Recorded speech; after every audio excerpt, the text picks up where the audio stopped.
4 days ago, my grandma died, and I still haven't cried.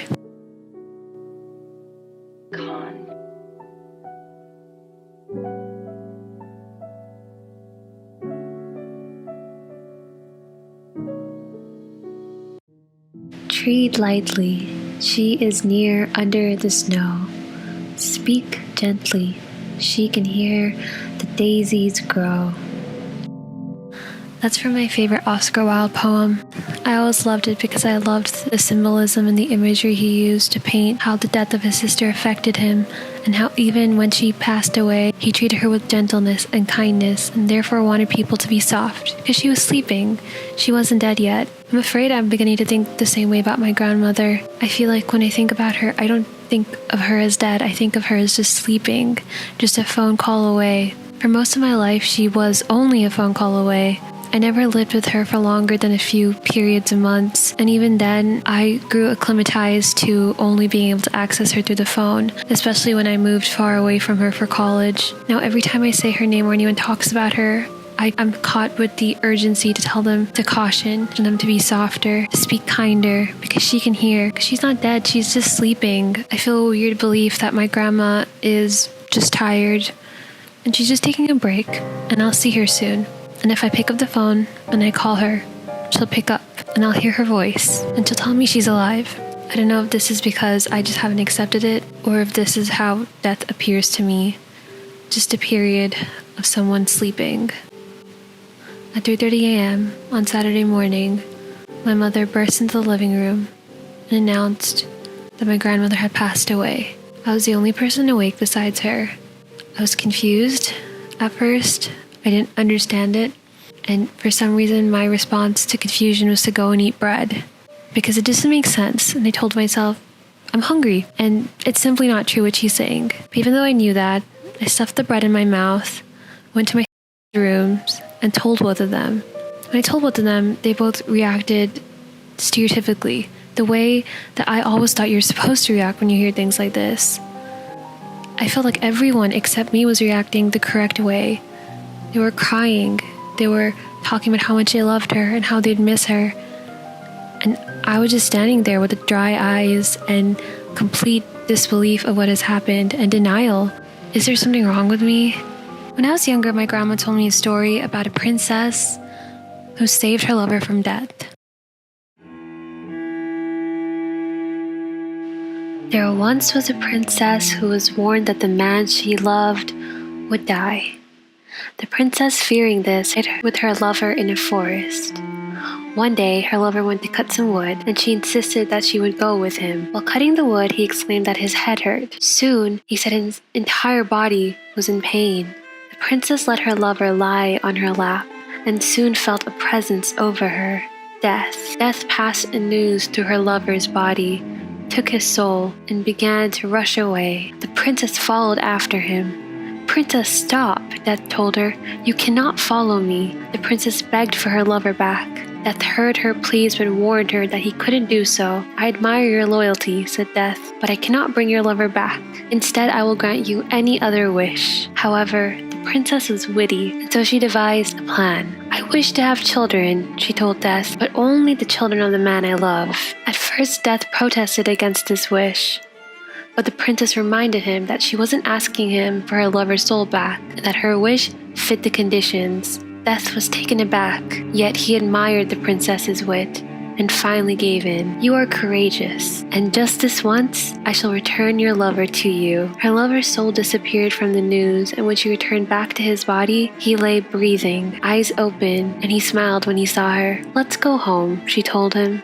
And the two lived happily ever after, going to death together in the end. Was my grandma trying to foreshadow that I could possibly go ask Death for her back? Is that what I need to do? Does this story mean that I need to go and look for Death?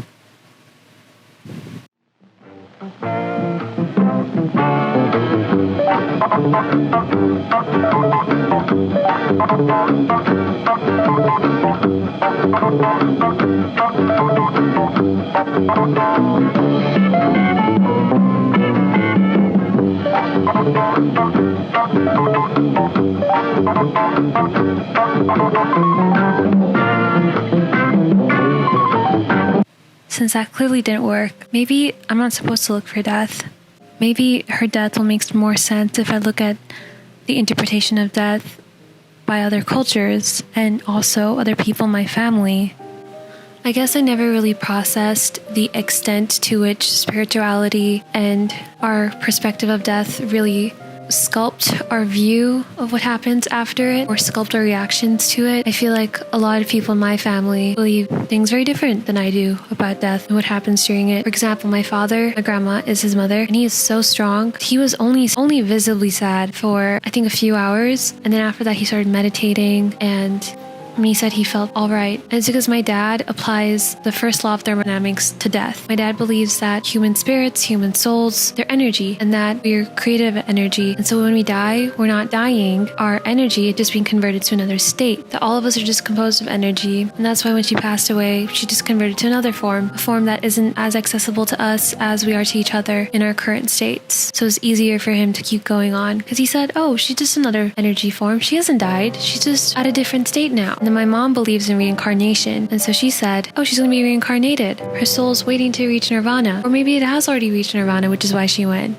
And so it was easier for her to process it too. My spiritual and they're meditative too. And unfortunately, in my family of spiritual people, I'm the only one who's not. So my belief of death is that when you die, it's nothing. It's not a zilch. Like, you're over. That is the conclusion. That is a period to your life story. That is the end in the movie about you. And for someone to just go from breathing, living, existing to concluded to over to non-existent just feels harsh, feels weird.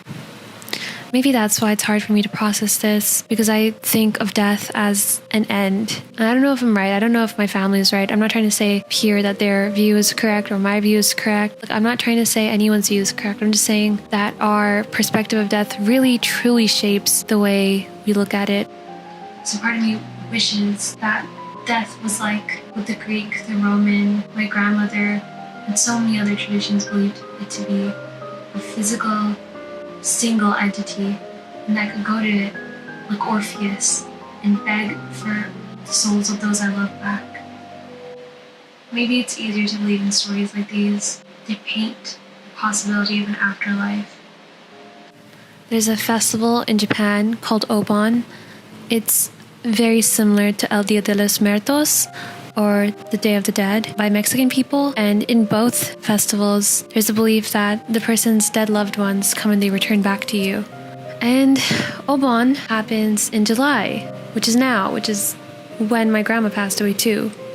So, and my point is that there's so many perceptions and interpretations of death. And it just feels like when this happens, I'm feeling such an urge and a sense of want to explain why this is happening, to explain why this conclusion has happened, and to take all sorts of interpretations of conclusions, of human conclusions, to really fit my grandma's mold into. And I don't know if that's kind of ridiculous.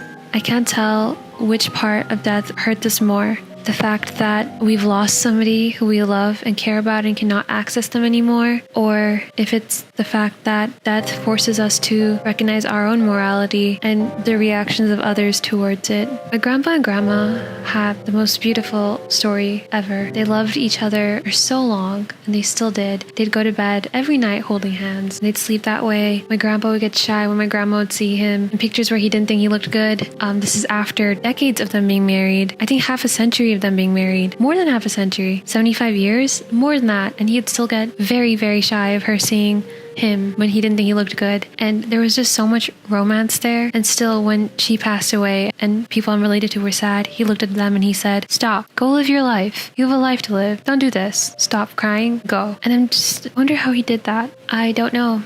That doesn't make sense to me.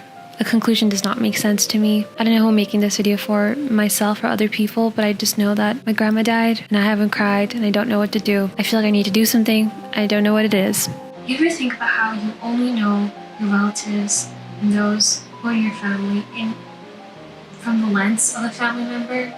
Like, I'm sure there's things about herself that my grandma wouldn't tell me just because I was her grandkid. And I really, really wonder if perhaps I could have learned of who she was. Who was she when she was my age? Did she have dreams? My grandma was the kind of woman who would always encourage me to study more, to push myself forward. She thought it was amazing how, even though I was a woman, I had all these opportunities. Does this video feel weird to you and like weirdly performative to you or off? Like, why is someone making a YouTube video about the fact that their grandma passed away? Because it feels odd to me. I'm not trying to profit off her death. I also can't do that because this video and all of my videos are not monetized. If you go on YouTube and you search "my grandma died," you're gonna get a million videos. I hope mine gets lost in the sea of that. I don't know why all of us decided to document the fact that we experienced this tragedy. I don't know why. I don't know if it's because we want some sort of validation by strangers, or it's hoping that maybe in the process of filming this and talking about this, we're forced to reckon with the reality of what's going on and actually process what's happening. Or maybe that's just me. That's just my effort and attempt at processing what's going on. Like, this feels ridiculous. I have B-roll for this video. Like, B-roll? What? And I'm editing this video and I'm putting so much effort into it, and it's like, maybe death is easier to explain when you try to view it through the lens of art. Not that this video is art, because it's just like a talking YouTube video, so I don't know if it qualifies as art, but yeah, anyway. When you try to create something in the hopes of explaining your feelings regarding death, maybe then it starts to make more sense. I was going to end this video by doing a poem about how I feel for my grandma, how I've been impacted by her death, and how I'm choosing to move forward from this, but I don't think that would be a very honest poem because I still haven't processed what has happened and the fact that she's gone. So maybe in the future we'll be seeing a poem from me about it. Who knows? It's been a week since my grandma passed away, and I will say that I have grieved in my own way.